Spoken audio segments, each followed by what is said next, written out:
আমরা এখন আছি বাগিয়ান নদীর পাড়।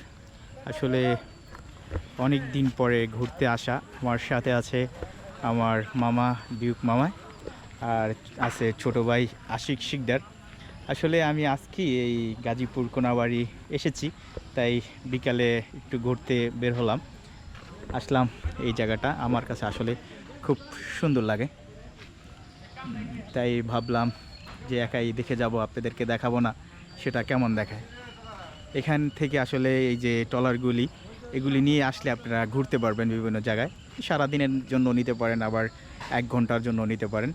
এক্ষেত্রে হয়তো ঘন্টা 300 থেকে 400 টাকা হতে পারে, আর সারাদিনের জন্য হয়তো নিলে আপনার 1000-1500 টাকা হতে পারে। তাই আসতে পারেন, এই সৌন্দর্য উপভোগ করতে যদি চান তাহলে গাজীপুর কোনাবাড়ি বাগিয়া এই নদীর পাড় সবাই আসতে পারেন।